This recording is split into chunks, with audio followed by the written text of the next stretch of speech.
Assalamualaikum warahmatullahi wabarakatuh.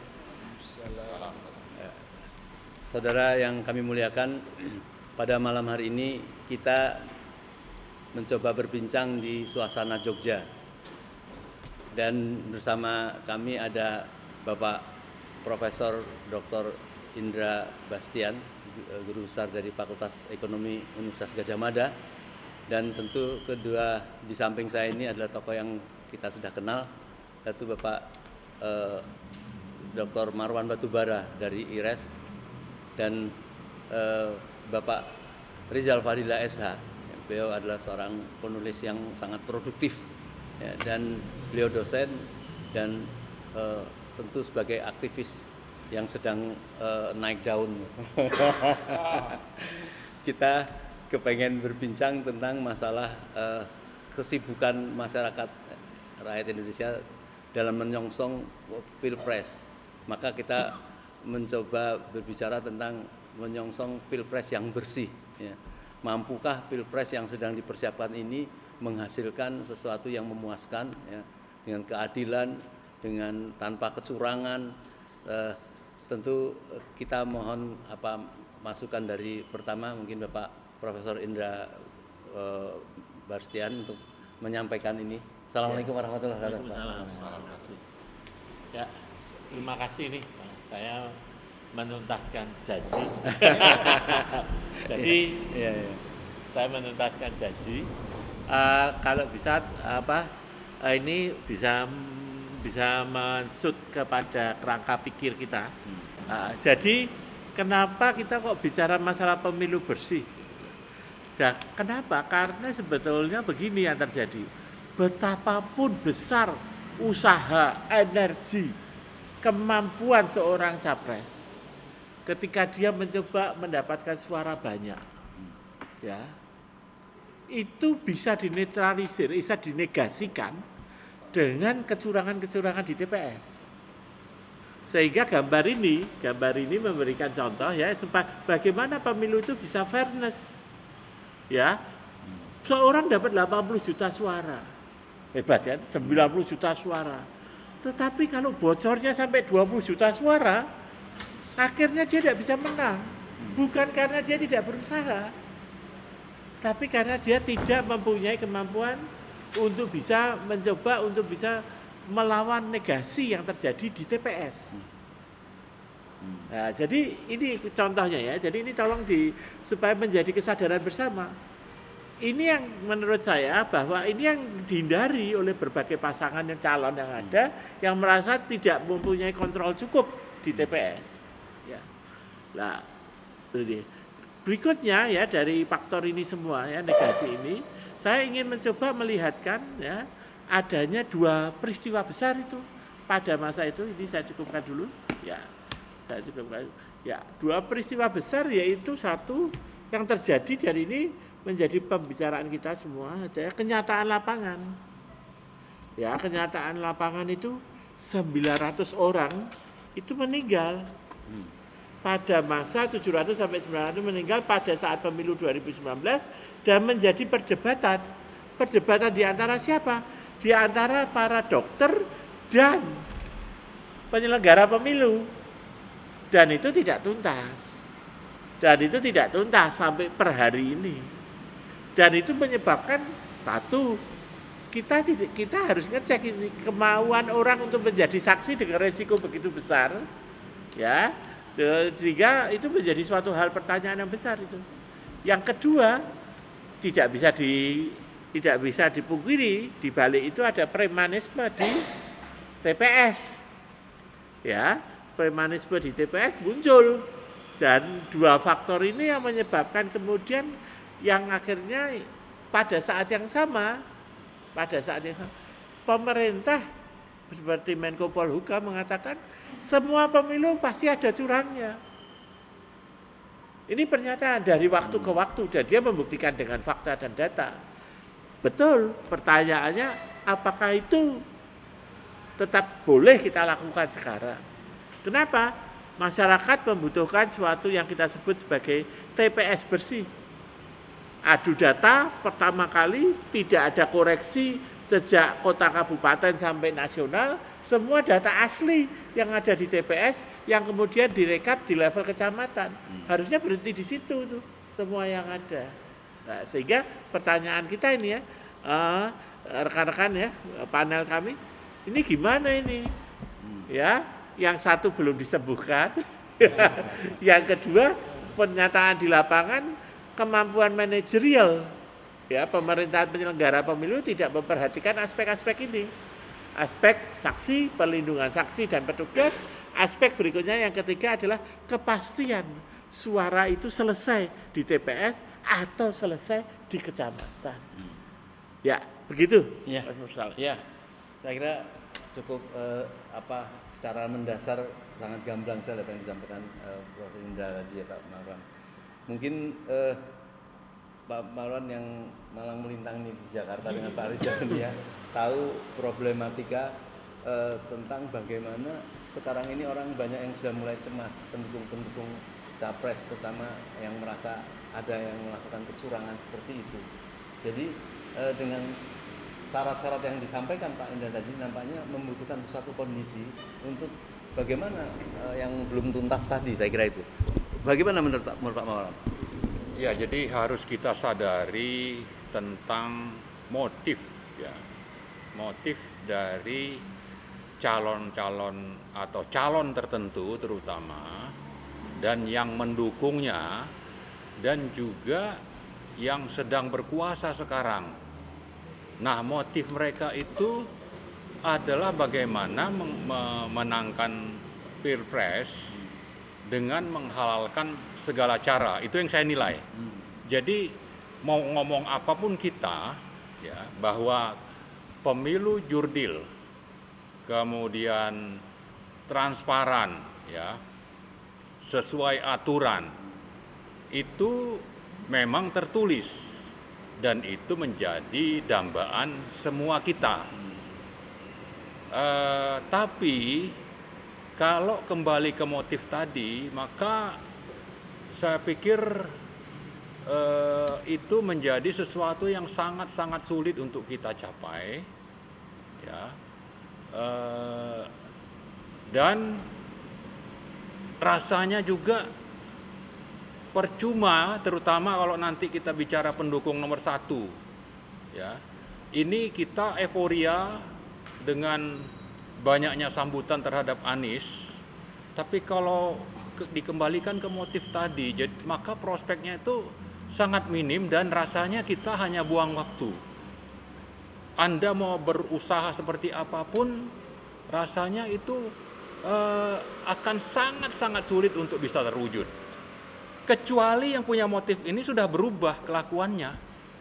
Faktanya memang, kalau memang sudah diniatkan menjadi motif, kita mau ngapain pun mereka akan akhirnya keluar sebagai pemenang. Bahkan sampai calon nomor 3 ya, Ganjar itu kan? Ya. Ya kan? Itu sempat dari PDIP itu sejak awal sebelum kampanye dimulai sudah mewanti-wanti agar pemilu itu tidak curang misalnya. Artinya mereka juga mengkhawatirkan ini. Jadi Capres nomor 1 dan nomor 3 ini sebetulnya berada dalam posisi yang sama. Kenapa? Karena yang punya kekuasaan untuk curang itu ada di, menurut saya ini ya, dicurigai ada di nomor 2. Mereka punya semuanya untuk bagaimana itu bisa diraih. Mulai dari ASN, aparat penegak hukum, kemudian sampai di penyelenggara. Ya kan? Ini mereka semua punya gitu.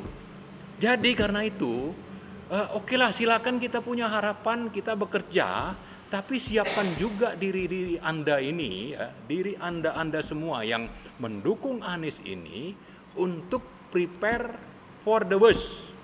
Bahwa bagi kita mungkin lebih baik pemilu itu ditunda, misalnya pemilu tanpa Jokowi dulu gitu, ditunda.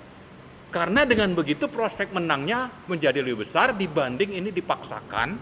Kita memaksakan diri untuk ikut dengan euforia dan harapan-harapan yang mungkin itu hanya seperti fata morgana ya. kita berharap sesuatu yang sebetulnya ini akan sangat-sangat sulit untuk terjadi. Karena itulah saya katakan tadi, mari siapkan diri kita untuk melakukan sesuatu. Misalnya bagaimana rezim ini dimakzulkan, diturunkan dulu gitu. Jadi jangan juga kita yang selama ini menyuarakan pemakzulan Jokowi itu dianggap sesuatu yang anomali dibanding arus besar pilpres atau pemilu. Ya, faktanya kita mempelajari ini penghalalan segala cara ini sudah sangat-sangat berlebihan, sehingga kita sangat-sangat tidak yakin bahwa nanti akan terjadi pemilu yang jujur dan adil. Nah, daripada seperti itu, siapkan diri-diri kita semua untuk bagaimana ini bisa pemakzulan terjadi dulu, baru setelah Baik, itu. mungkin sebelum ke situ, karena Ya. Pak orang akan meninggalkan lebih dulu. Ya. Nanti saya harap nanti Pak Rizal sama Prof. Indra bisa agak santai ya. Ya, ya. Nanti jelas sekali apa yang dikhawatirkan Pak Marwan Ya. untuk melakukan satu pemilu yang bersih, jujur dan sebagainya sulit untuk dicapai. Karena apa itu kita sudah pesimis apa yang sudah dilakukan oleh Presiden Jokowi itu tidak akan netral dan Ya. tidak akan melakukan sesuatu itu. Maka tadi kan kemudian terjadi perlompatan ya untuk kemudian untuk jalur yang bersih harus maju. Dirusuhkan, ya. Tapi sebelum ke situ, kira-kira bisa dirinci nggak? Oke. Kalau rinci maksudnya supaya ini bisa berjalan tanpa pemakzulan, apa yang harus dipaksakan apa itu menghadapi kecurangan-kecurangan itu? Ya, mungkin kita melihatnya kemungkinan untuk bisa jurdil itu ya dari dua sisi. Dari yang memang punya kekuasaan ini bersedia untuk melaksanakan pemilu jurdil itu sendiri. Artinya kalau rakyat memprotes aparat ini supaya tidak memihak, nah buktikanlah itu. Atau kalau sudah ada yang menemukan DPT bermasalah itu lebih dari 50 juta. Coba ini diklarifikasi, dibersihkan misalnya. Atau kalau dulu ada kasus ya untuk bagaimana memenangkan pemilu atau pilpres itu terjadi kejahatan di level yang membuat petugas-petugas TPPS itu justru banyak yang meninggal. Kenapa mereka sampai meninggal? Ini kan karena di situ terjadi kejahatan. Termasuk katanya konon ini ada yang diracun. Karena tidak mau mengikuti apa yang diinginkan oleh, dan itu tidak dikelirkan. tidak pernah dikelirkan. Nah, betul. Nah, juga saya kira bagaimana cawe-cawenya penguasa, misalnya Jokowi. Ini kan jangan kampanye untuk calon tertentu, atau juga aparat tadi saya sebut polisi, kemudian ASN dan sebagainya. Nah, itu di sisi pemerintahnya antara lain ya, banyak hal yang harus dilakukan. Tapi dari sisi yang mendukung Anies atau Ganjar misalnya juga harus berbuat sesuatu.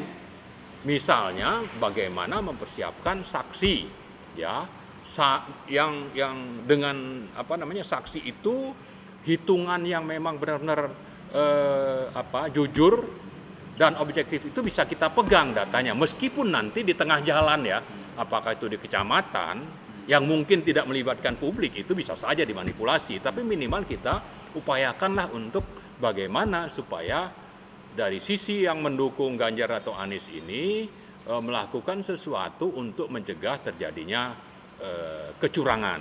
Ya, kemudian tadi saya sudah sebutkan juga siap untuk rame-rame melakukan advokasi, menuntut supaya pemilunya jurdil misalnya.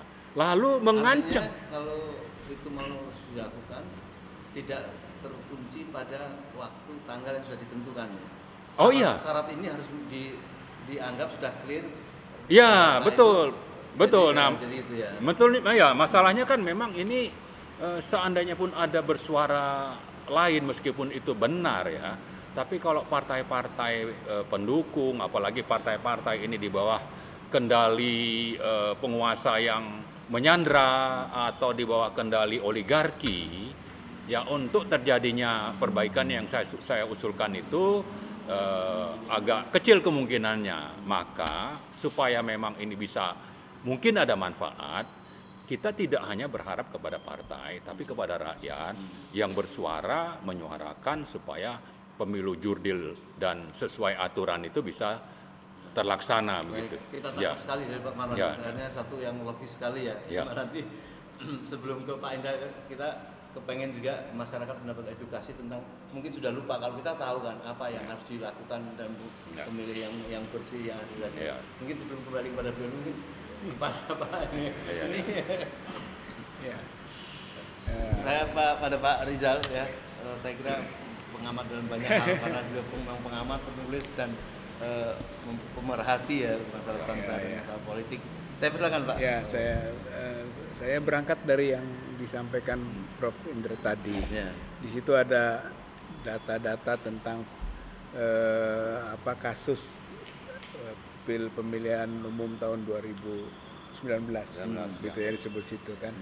Saya kira itu hal yang bagus, kita harus mundur untuk maju gitu. Jadi angka-angka itu adalah akibat gitu kan dari yang kemudian diindikasikan terjadi kecurangan gitu kan. Makanya proses pembenahan itu kan, faktor-faktor tadi yang disebut oleh Pak Marwan gitu kan, sebabnya gitu kan, kemudian juga ya harus dikaji ulang atau dalam bahasa obrolannya satu diaudit lah gitu. Kita harus mengaudit lagi peristiwa 200 pemilu 2019. Ini dihubungkan dengan statementnya Ketum PDIP Megawati yang menyatakan pemerintahan Jokowi lah yang sekarang sedang tidak dalam keadaan yang bersama gitu ya, ada sedikit friksi, itu tidak mengulangi kecurangan,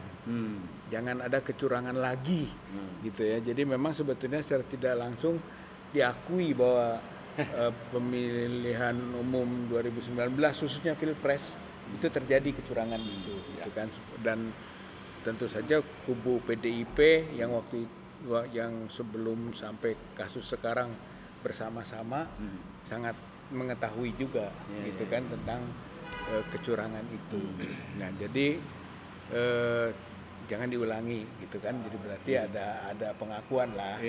Jadi menurut saya seperti yang pernah disampaikan atau disampaikan Pak Marwan juga, ya kita harus melihat lagi kelemahan yang lalu gitu. Walaupun sebetulnya tadi solusinya kata kuncinya ya Jokowi tidak cawe-cawe lagi, itu kan, itu memang sudah merupakan komitmen lah. Tapi itu kan bisa atau tidak bisa, gitu ya. Itu tergantung pada kekuatan pemaksa untuk bisa itu. Tapi taruhlah kita lepas semua itu sehingga di situasi yang tidak bagus, tidak ideal, masih bisa nggak kita berbuat? Mungkin begitulah yang bisa kita lakukan. Gitu ya. Ya, saya menangkap sekali ya, senang juga dengan Pak Marwan tadi bahwa memang oke lah kalau kayak gitu, tapi kan berarti tidak terpatok waktu karena orang yang khawatir dicurangi capres ini tadi kan berarti dia juga harus menentukan checklist apa sih yang dikhawatirkan, apa itu, dan itu harus dipenuhi dulu gitu ya. Saya lihat sebenarnya kalau seperti Megawati dengan PDIP-nya termasuk yang khawatir gitu ya. Kemudian berkoalisi dalam arti sebagai satu kekuatan pengawasan bersama atas proses pemilih Pilpres atau pemilu legislatifnya kan gitu, dan bersama kuat itu. Satu kuat dan tiga sebenarnya. ya. Satu dan tiga bersama gitu kan untuk melakukan pengawasan pelaksanaan. Saya kira cukup bagus juga. Apalagi kalau misalnya didukung oleh masyarakat atau rakyatnya sendiri gitu kan. Jadi termasuk harus mewujudkan perangkat punishment ya. Sekarang apa yang dilakukan kecurangan, apabila dilakukan punishmentnya apa, kayak itu harus lengkap. Ya itu secara otomatis harus ada seperti itu. Ya, walaupun tidak normatif, tidak normatif ya, bahwa ini harus curang, ini agak susah karena ini prosesnya proses politik sih. Ini bukan hanya proses hukum, walaupun dalam hukum tata negara gitu ya. Ini proses politik. Politik itu ada aspek-aspek yang di luar aspek normatif, gitu. Jadi ada politiking juga, itulah ya, ada politikingnya. Nah itu yang bagaimana mencegah itu, gitu kan. Baik, kembali ke Prof. Indra lagi nih, penting. Tadi kan masih apa itu awal tadi, saya kira memang penting sekali dan memang kemudian langsung ditanggapi. Tapi kan sekarang lebih lanjut nih, Prof. Ya. TPS bersih ini merupakan fondasi pemerintahan yang bersih. Jadi kalau umpamanya TPS-nya sudah tidak bersih, jangan pernah berharap pemerintahnya akan bersih. Ya, kenapa begitu? Contoh, Anda membeli suara, berarti kemudian Anda akan melakukan sesuatu kecurangan dengan meminta orang melakukan kecurangan. Kan pada saat dia memerintah, orang-orang itu kan akan meminta toh. Apa pendapatnya? Akibatnya apa? TPS yang tidak bersih itu akan mengganggu APBN dan APBD. Ya, karena kan sumbernya Mungkin bisa dirinci Ya, TPS bersih itu apa? ya, misalnya? jadi TPS bersih itu artinya adalah memang suara rakyat di sana berapa, dilaporkan berapa, dicatat berapa, dan itu secara jelas antara papan panel penghitungan, dokumen C1 dan kemudian yang direkap di kecamatan sama, dan setelah itu tidak ada koreksi. Itu kan pasca Ustaz ya. Pada saat TPS. Pada TPS. TPS. Ini yang dikhawatirkan banyak hal, bukan hanya itu. Ya, setelah ketika di situ terjadi transaksi, bahkan kan ada biaya tambahan. Kemudian ada biaya investasi pemenang terhadap berbagai hal. Dan juga harus menutupi beberapa kecurangan yang terjadi di lapangan. Dan tentunya itu berbiaya semua. Nah, terus mengambil dananya dari mana? Ya dari APBN dan APBD ketika berkuasa. Nah, di situ loh. Jadi karena APBN dan APBD, program-program APBN dan APBD ingin kita selamatkan juga dalam hal ini sepenuhnya untuk kepentingan masyarakat dengan teknik meritokrasi yang sehat, maka otomatis TPS bersih ini persyaratan kesejahteraan masyarakat. Jadi selama ini anggaran itu sebenarnya sudah ada di APBD. Nah, pertanyaannya kan begini, anggaran yang ada itu kan untuk penyelenggaraan pemilu, bukan untuk memastikan seorang pemenang atau tidak. Bahkan biaya-biaya dia untuk kampanye, bahkan untuk biaya-biaya dia dalam melakukan evaluasi, pengendalian suara di TPS itu dia membutuhkan suara tambahan, biaya-biaya tambahan terus.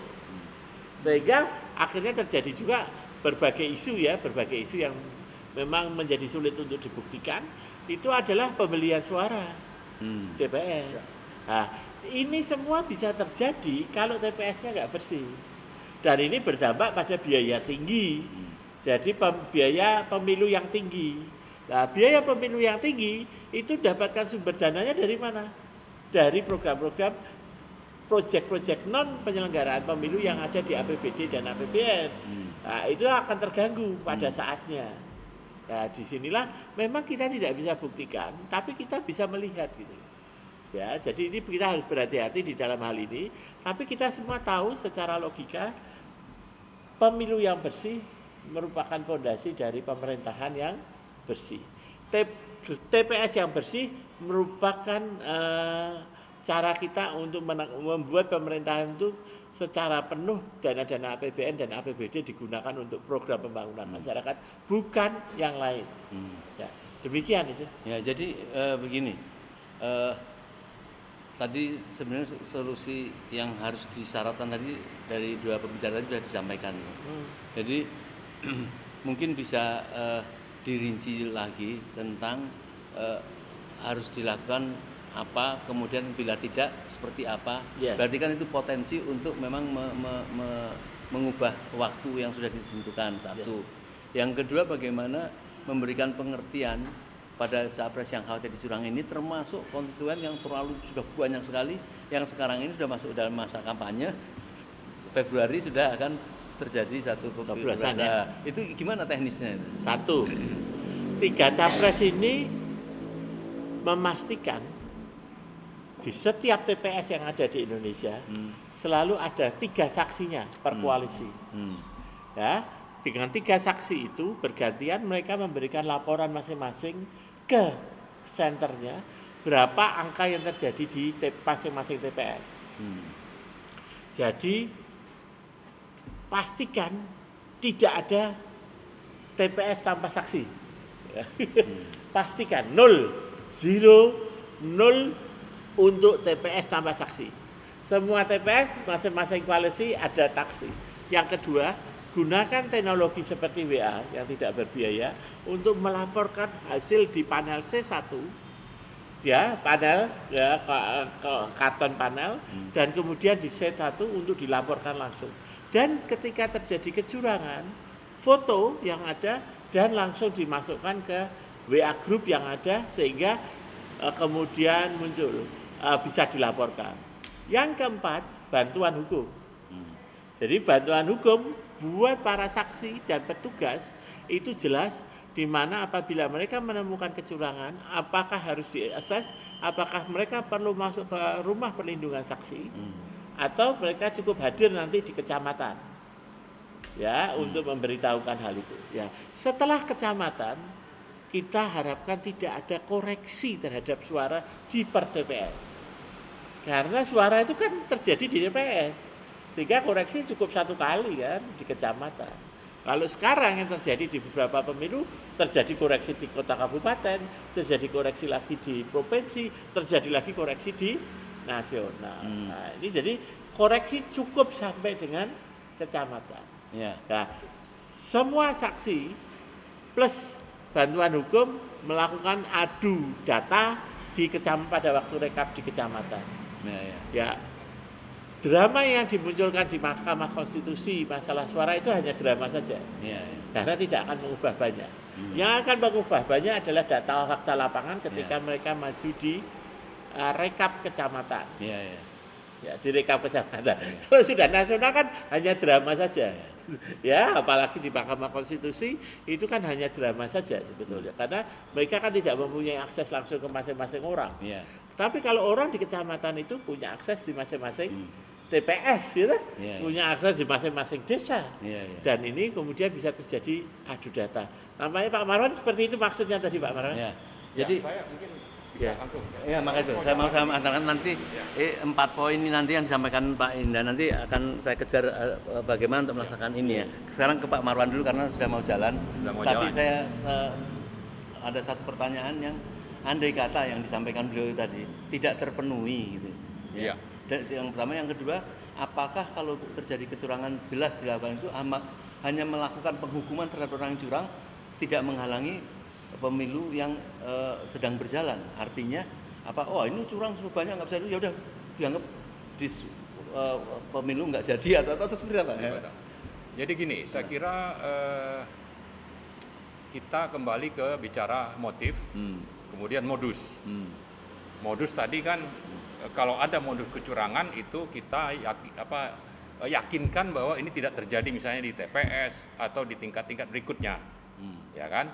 Nah, tapi yang jadi masalah adalah bahwa modus ini bukan hanya terjadi di TPS dan di atasnya itu, tapi modus ini bisa sangat banyak, mulai dari DPT yang bermasalah, ya kan? Nanti nyoblos di TPS memang ada, tapi kalau orang yang sama itu, ya, dia buru-buru pindah sehingga satu nama ini akhirnya sebetulnya punya duplikasi sampai 20 atau berapa. Itu satu misalnya. Artinya ada DPT bermasalah. Tapi sebelum itu nanti misalnya ada politik uang, ya kan? Nah, yang ketiga misalnya nanti di tengah-tengah ini memang secara sistemik sudah disiapkan cara untuk bagaimana perhitungan itu ujungnya yang menang itu adalah yang memang punya cara menghalalkan segala cara tadi yang saya sebut. Kemudian juga nanti bisa terjadi waktu di perhitungan di KPU. Yang waktu yang lalu itu ada Prof. Sugiarto dari UNER atau ITS yang menemukan bahwa ini secara sistem di IT KPU itu memang terlihat. Ngitung dari bawah memang oke, tapi ngitung total nasional itu beda. Ya, artinya di sini ada algoritma yang disiapkan. Jadi maksud saya, dan modus lain bisa aja. Jadi modus-modus ini ya, kalau memang sudah niat, motif akan sangat susah. Tapi saya bukan mau bilang supaya kita pesimis, ya kan? Tapi kita kalau memang merasa bahwa ini salah satu cara untuk terjadinya perubahan, semuanya harus kita antisipasi. Makanya saya bicara ke Pak Agus, sebetulnya hari ini beliau juga sudah siap, misalnya bagaimana mengantisipasi DPT bermasalah. Ada caranya dia. Konon begitu. Nanti ngitung di TPS sampai ke ujung itu bagaimana. Nah, ini semuanya perlu dipahami, lalu disiapkan orang-orang sebagai relawan untuk bagaimana supaya ini kecurangan-kecurangan ini tidak terjadi. Tapi intinya yang ingin saya katakan adalah kalau memang motif sudah jelek, maka segala modus itu akan sangat banyak untuk kita bisa counter. Dan saya tidak yakin itu. Karena orang sudah punya niat menghalalkan segala cara, menang dengan segala cara. Maka kembali tadi ke usul saya di pertama itu, cobalah kita melakukan advokasi, menuntut pemilu jurdil sesuai hukum, sehingga kalau itu ingin dilakukan, maka perlu ada penundaan misalnya ini ya, atau perlu ada gerakan masif untuk minta Jokowi itu mundur. Dan yang ketiga, kita menuntut supaya pemilu tanpa Jokowi. Saya kira itu mungkin Pak ya, secara garis besar. Saya mohon maaf harus jalan duluan. Saya tertarik lah, artinya beliau ini kan nampaknya kan sudah tahu sekali ya. Bukan sekali, dikit. Khawatiran watak dari orang yang dikhawatirkan. Kalau orang Jawa mengatakan kalau watak itu susah disembuhkan, kalau watuk bisa disembuhkan. Kalau motif sudah kayak begitu susah lah gitu ya. Dan ini orang tidak punya malu gitu. Dan kenapa digelar sebagai raja pembual? Ya kan? Karena bualan atau tipuan itu sudah terus berlangsung sampai sekarang. Tidak merasa bahwa itu sesuatu yang memalukan gitu. Ya kan? Saya mohon maaf, saya berangkat dulu. Ya, Pak. Lanjutkan apa yang di Pak. Pak Indra. Ya, assalamualaikum. Pak Rizal. Jadi kan hak seseorang mempunyai pandangan kayak Pak Marwan ya, artinya sudah pesimis sekali seperti kayak gitu ya. Tetapi ya memang itu yang perlu ada jaminan kepada masyarakat seperti itu. Saya kira karena berangkat dari pemilu yang lalu gitu kan, dengan berbagai modus tadi, dan curang adalah hukum asasi. Jadi menurut saya jujur atau adil itu taksis. Taksis itu penghususan ila gitu, kecuali. Jadi suatu kerja keras yang harus dilakukan gitu Pak. Jadi hukum dasarnya curang. Itu baik itu empirik gitu kan. Memang juga faktor tadi proses politik itu. Belum lagi ini ada penggabungan antara pilpres dengan pileg, sehingga konsentrasi pun pecah sebenarnya antara pengawasan dirinya, misalnya si para caleg itu melalui saksi-saksi yang mereka biayai sendiri juga, gitu kan, di TPS-TPS itu, dengan dia punya kewajiban juga untuk melakukan pengawasan terhadap kemungkinan kecurangan pada tingkat pilpresnya itu, sehingga kadang-kadang dia longgar yang itu gitu kan. Nah itu juga satu masalah juga tersendiri gitu kan, dalam kaitan dengan fungsi pengawasannya gitu dari para saksi gitu kan, karena tidak semua mampu membiayai saksi gitu kan, apalagi di pileg dan pilpres yang disatukan seperti ini gitu Pak. Apa usulannya? Apakah masalah saksi yang memang jadi problem dari tahun ke tahun itu ya, kemudian memang tidak boleh ditangani oleh pilpres atau capres, tetapi oleh pemerintah, bahwa pembiayaan saksi itu walaupun nanti saksinya dari si capres itu tertentu, tapi biayanya berapa yang memenuhi uang dari atau seperti itu misalnya. Memang betul bisa begitu, cuman kita tahu juga politik uangan bermain sini ya, gitu kan. Siapa yang bisa membiayai gitu kan, maka dia yang relatif lebih aman gitu kan, ketimbang yang tidak. Saya kira kalau saja pemerintah bisa membiayai secara menyeluruh ya bagus saja gitu kan untuk saksi-saksi itu clear gitu kan. Ini kan masalahnya semua dikembalikan ke pembiayaan pada masing-masingnya gitu kan, pada tingkat pileg ya masing-masing caleg, pada pilpres ya mungkin partai-partai koalisi dari pendukung capres tertentu gitu. Jadi seperti itu ya. Jadi kalau menurut saya mah, kalau tadi pertanyaannya apa solusi, ya solusinya ya harus kan ini penyakitnya itu di KPU, KPUD dan sampai ke tingkat Bukan KPU PPS-nya. saja, siapa yang menentukan orang duduk di KPU Ya, itu? akhirnya kan seperti itu Iya. gitu. Kalau dulu kan partai-partai terlibat, Pak, Iya. gitu. Terlibat sebagai- untuk pengawasan. Ya karena kerja otomatis dia sebagai penyelenggara juga Iya, gitu. iya. Jadi ada perwakilan Jadi partai-partai. dengan sendirinya mereka melakukan ada kepentingan untuk melakukan pengawasan Iya, iya, iya. gitu. Iya, iya. Kalau sekarang kan KPU tersendiri komisi gitu kan, komisioner. Yang komisioner juga ternyata di situ banyak kepentingan politik. Ternyata juga orang saling mendekat ke situ gitu untuk bisa sukses di pileg ini. Iya, iya, gitu ya. Kita belum kontak ke pilpres ya. Kalau pilpres juga sangat ditentukan oleh KPU dan KPUD-nya kan untuk bisa menggolkan itu. Seperti tadi lah, C1 boleh kita rekap gitu kan, tapi kan jaminan keamanannya juga tidak terlampau bagus, dan prakteknya kan juga terjadi pemutarbalikan kan itu.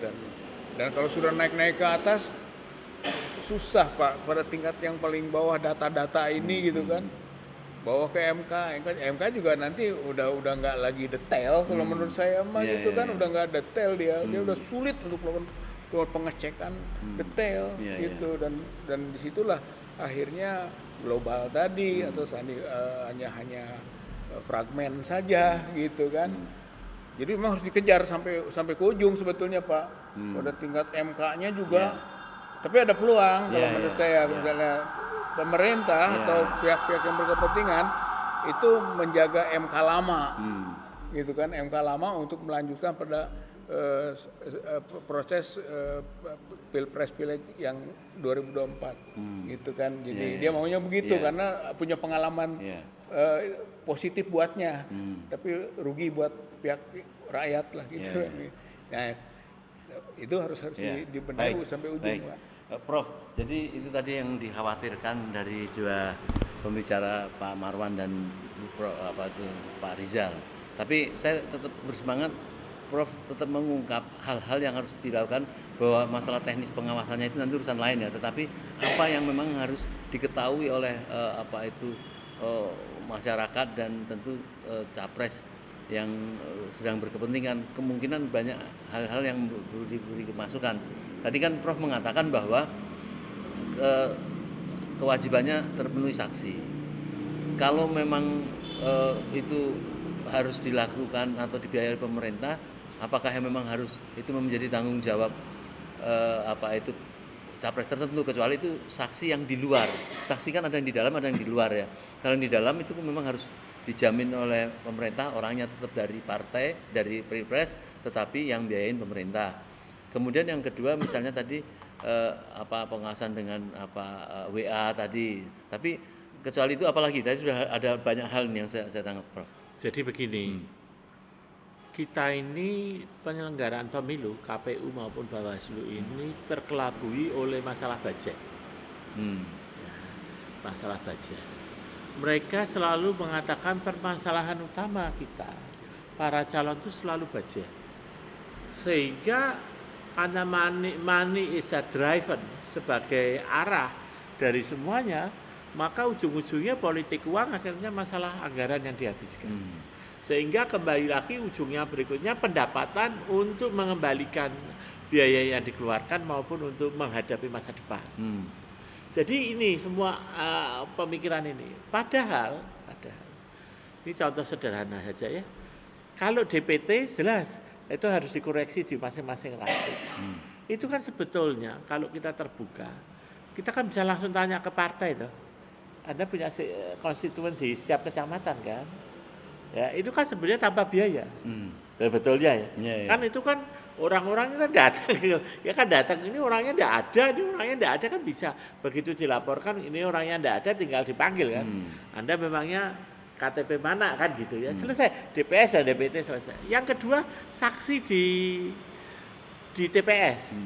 Saksi di TPS itu kan tidak harus pemerintah, tapi bisa juga pihak ketiga. Sekarang kan dibebankan kepada calon, yaitu partai maupun capres, kalau partai dan capres. Padahal itu kan bisa dibebankan bersama-sama dengan masyarakat dalam bentuk-bentuk tertentu, skema berapa. Dan yang kedua bisa juga dibebankan ke pemerintah. Kita lihat jumlahnya deh, jumlah rupiahnya. Itu biaya saksi itu 250.000 loh. Mereka bekerja berapa hari? 2 hari. 2 hari sampai 7 hari. Itu kan pembayaran low kan, rendah tuh sebetulnya. Dan kita mengatakan tinggi banyak. Kenapa? Ya dihitung berapa TPS di Indonesia. Ya tahu berapa itu semuanya harus mengeluarkan biaya itu. Nah berarti kan ini ada permasalahan di sistem. Sistem. Bagaimana kita mengatasi bahwa biaya saksi itu 0 untuk para calon, tetapi dilimpahkan ke pemerintah atau non pemerintah dengan skema tertentu. Nah ini kita perlu bahaslah berikutnya ya. Tapi itu kan bisa berarti. Yang kedua, biaya APK.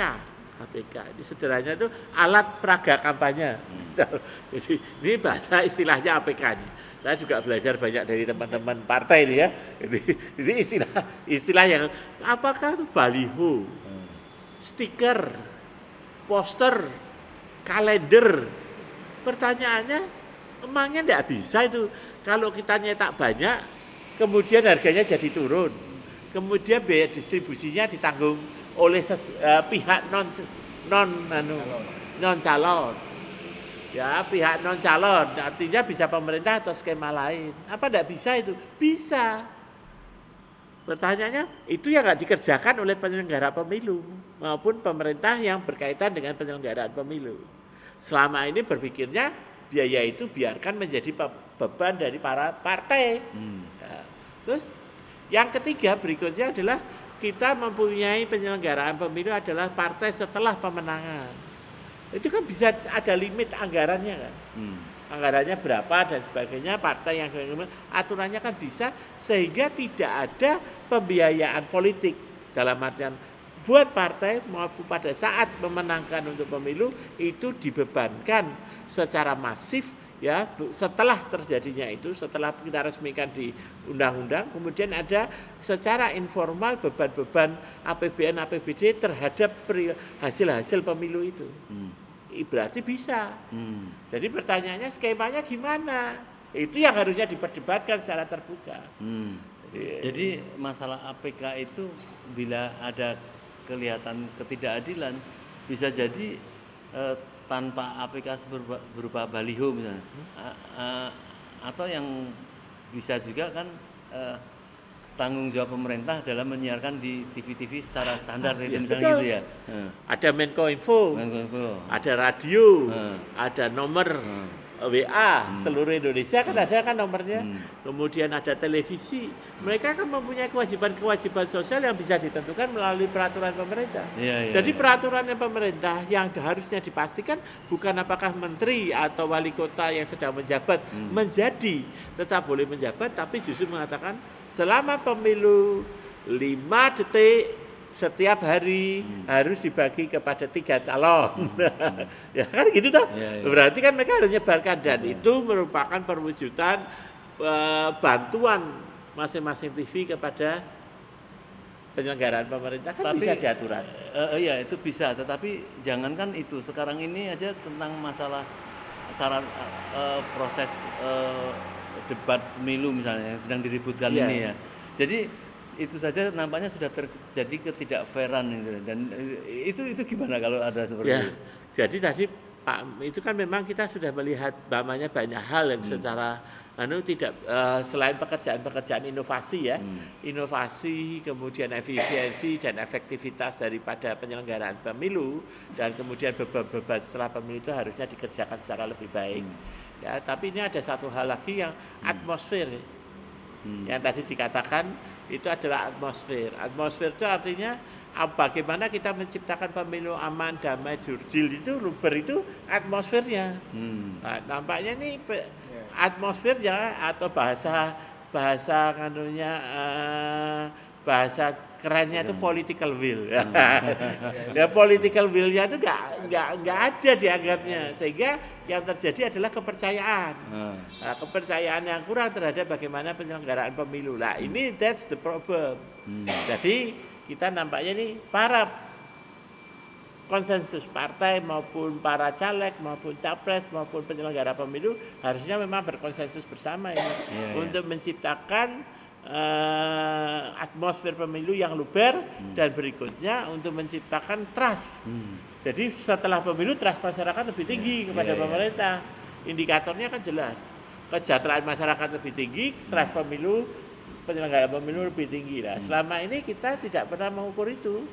Bahwa setelah pemilu trust terhadap masyarakat pemerintah itu menjadi lebih tinggi atau lebih rendah.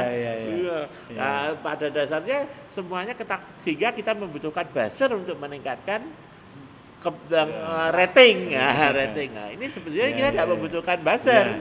Ya, kalau memang pemilunya bagus, semuanya terselenggara, fondasinya bagus, kepercayaan meningkat. Nah, itu partisipasi masyarakat dalam pembangunan akan meningkat. Ya. Baik, sebelum kita akhiri nih, Pak Rizal nih, ini saya bisa menangkap apa yang syarat-syarat sudah dilakukan, tetapi nampaknya untuk memenuhi itu kayaknya kan saya lihat kan sulit juga. Andai kata tidak bisa terpenuhi terus seperti apa, Pak? Ya memang menurut saya harus ada perubahan mendasar, ya gitu, dari paradigma berdemokrasi ini. Ya. Ini demokrasi ini domain rakyat atau domain negara, gitu kan. Civil society, gitu kan, atau memang etatisme, gitu. Jadi kelihatannya kita ini etatisme, domain negara kuat, gitu.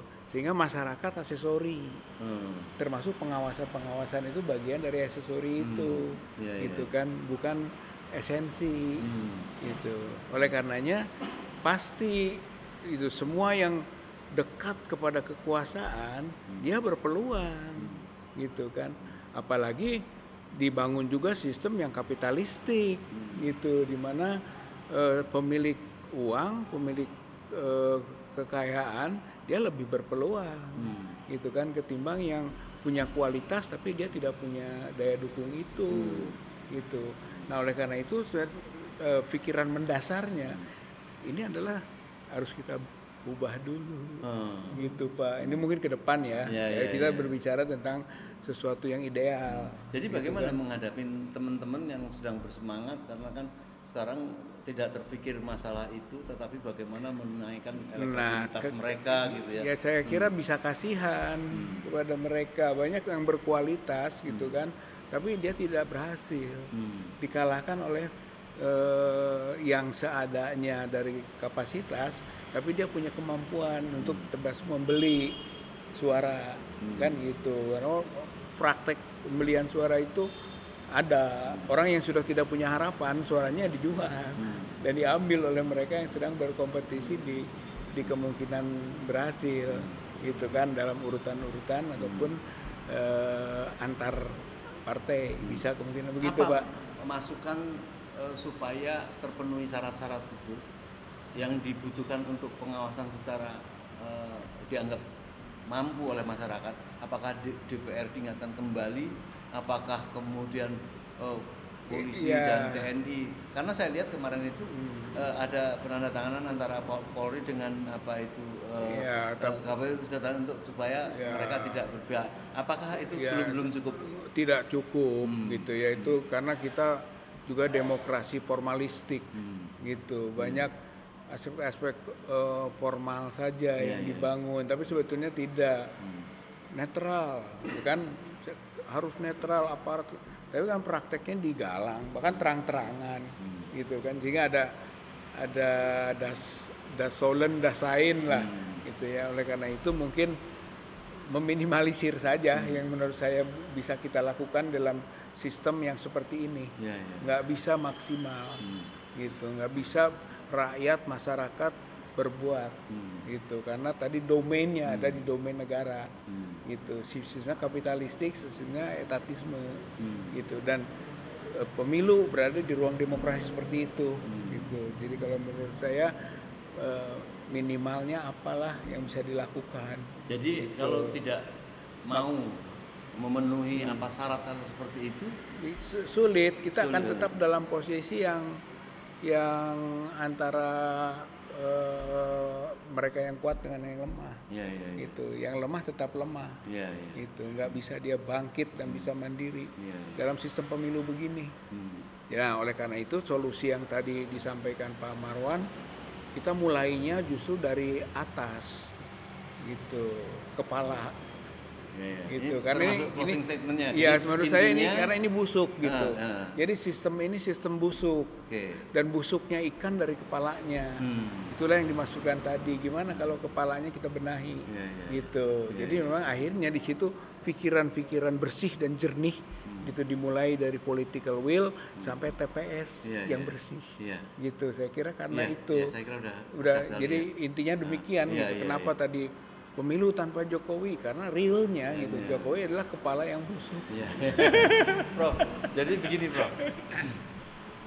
Apakah perlu di dalam waktu yang pendek ini masyarakat mengusulkan diterima atau tidak pada pemerintah ini untuk menunjukkan bahwa dia mau melakukan satu kebaikan, yaitu tokoh-tokoh masyarakat yang mempunyai ilmu dari kampus-kampus seperti Profesor Husnu Maria, seperti Pak Prof Indra, memberikan satu masukan kepada pemerintah. Ini loh, kamu harus kayak gini, harus menjamin masyarakat tenang untuk melakukan. Kalau tidak ya tidak bisa, atau perlu begitu.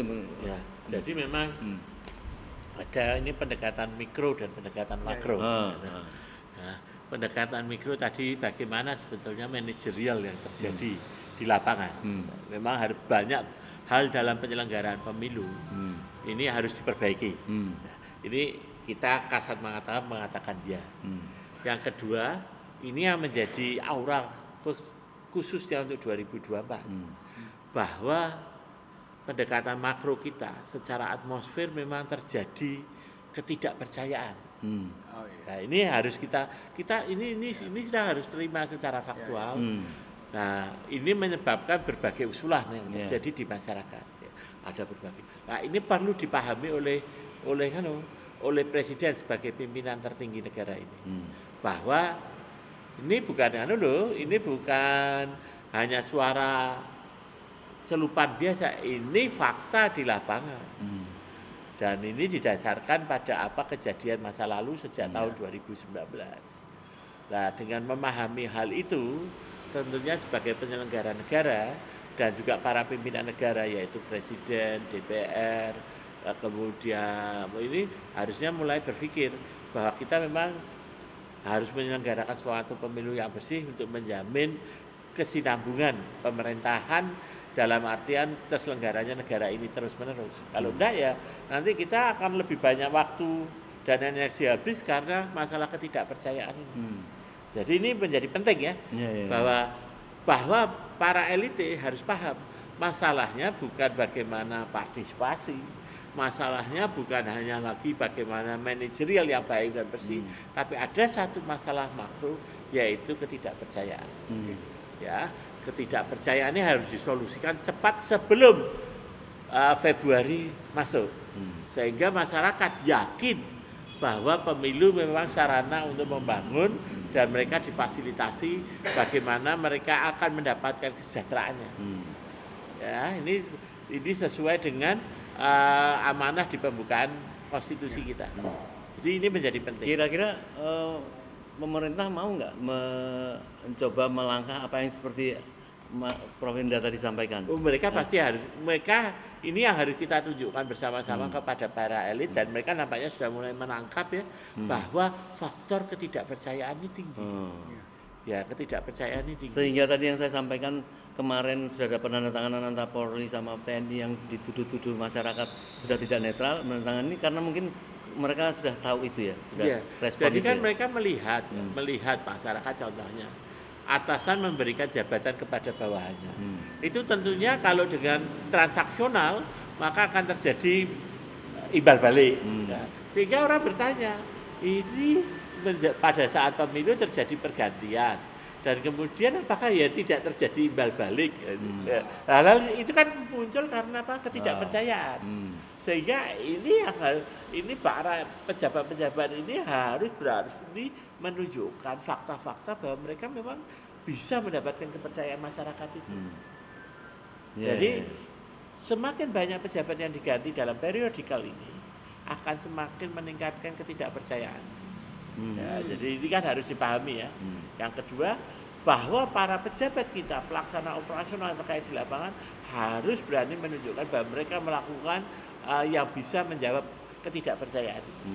Dan yang ketiga, para partai mau tidak mau harus menyepakati bahwa masalah ketidakpercayaan ini masalah serius, bukan lagi masalah hanya pembicaraan wacana. Ketidakpercayaan ini masalah serius. Ada kemungkinan akan terjadi satu bentrokan di lapangan apabila tidak memuaskan orang-orang yang dianggap ini nggak serius terjadi kecurangan. Dulu kan 2019 juga berujung kepada keributan akhirnya kembali kepada MK ya. Walaupun mungkin bisa diselesaikan, tapi kalau tampaknya sekarang ini kan pengawasan itu sudah mempunyai pengalaman pada saat tahun 2019 itu. Di Amerika pada waktu Donald Trump tidak terpilih, apa yang terjadi? Banyak rakyat Amerika yang mengatakan pemilunya tidak jujur. Karena Pak, bahwa itu ada selisih, selalu ada selisih, sehingga pada waktu Walter Mondale tidak terpilih pada masa itu dan kemudian dimenangkan oleh lawannya, itu kan selisihnya juga sedikit. Tetapi faktor ketidakpercayaan tidak muncul karena pihak itu membuka. Tapi waktu zaman Donald Trump mengatakan ada ketidakpercayaan dan isu itu terbawa sampai hari ini kok. Dan isu itu terbawa sampai hari ini menunjukkan siapa yang akan melakukan intervensi, kemudian bagaimana perhitungannya dan apa yang terjadi. Dan sehingga artinya di dalam masa internet, internet transparansi yang begitu besar, kita tidak akan bisa menutupi itu.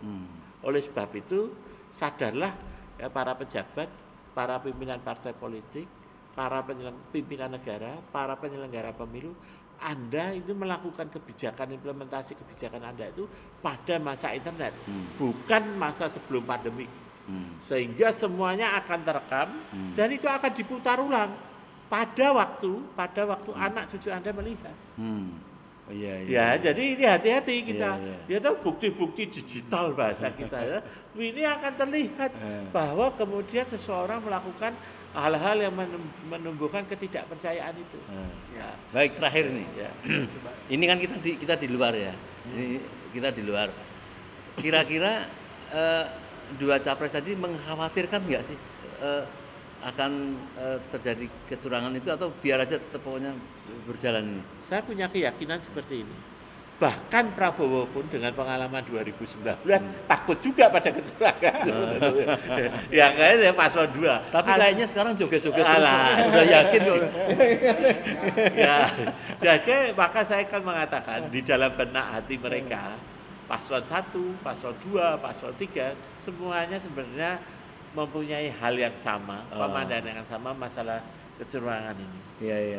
Artinya ini tinggal bagaimana mekanismenya yang dilakukan oleh penyelenggara negara maupun penyelenggara pemilu untuk bertemu. Ini suatu hal yang serius, yaitu ketidakpercayaan terhadap proses penyelenggaraan pemilu.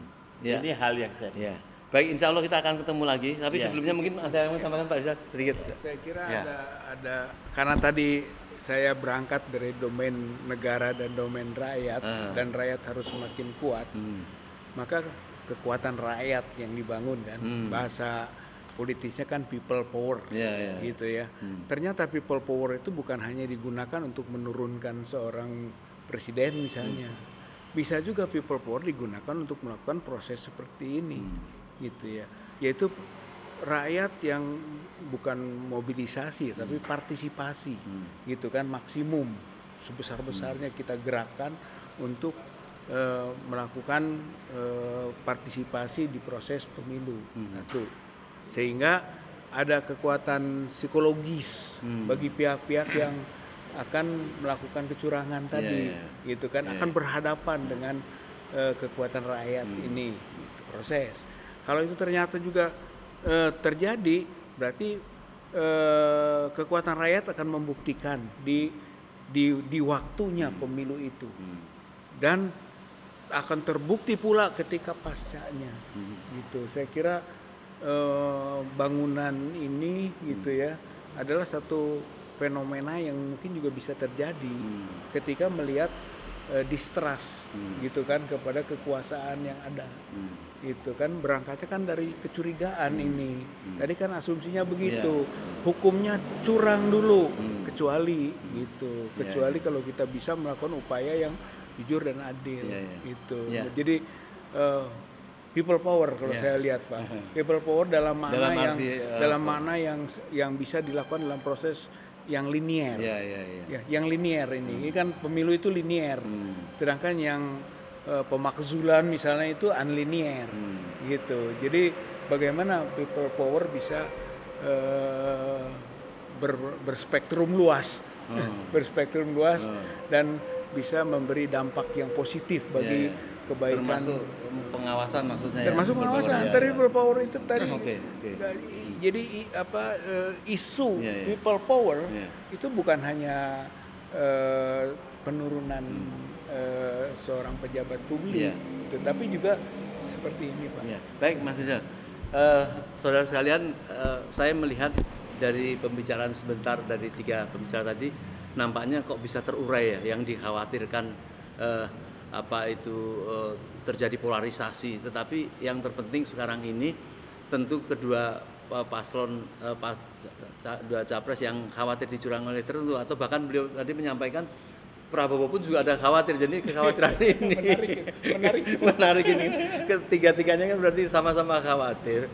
Nah, saya kira mungkin ini yang harus sebelum masanya Pilpres itu terjadi tos-tosan lah. Artinya terjadi sepakat bahwa oke ya, ini pokoknya apa yang harus dilakukan seperti ini. Kalau sampai terjadi penyimpangan ya berarti begini-begini. Jadi aturan kesepakatan itu sedikit juga beban moralnya Prabowo adalah dia dahulu dicurangi, sekarang dia masuk dalam domain yang bisa berada di ruang subjek kecurangan, gitu. Itu ini dilema kalau juga itu. Dengan asumsi dulu Prabowo dicurangi oleh katakanlah ini Jokowi. Kalau sekarang kan Jokowi dengan Prabowo, ya artinya banyak faktor lah. Ya banyak faktor. Oke, saya kira itu cuma jok di terakhir ini. Terima kasih, Prof. Saya berharap, Prof, maaf. Saya berharap insya Allah kita akan bisa melakukan masukan-masukan ini dan tidak ada kekhawatiran, dan semoga terjadi satu Pilpres yang yang jujur ya. Karena sebenarnya kita berbahagia juga ya. Pernah 3 capres mengatakan satu putaran semuanya ya gini. Baik, saya kira mungkin ini yang bisa kita bincang-bincangkan pada malam hari ini. Billahi taufik wal hidayah. Wassalamualaikum warahmatullahi wabarakatuh. Waalaikumsalam.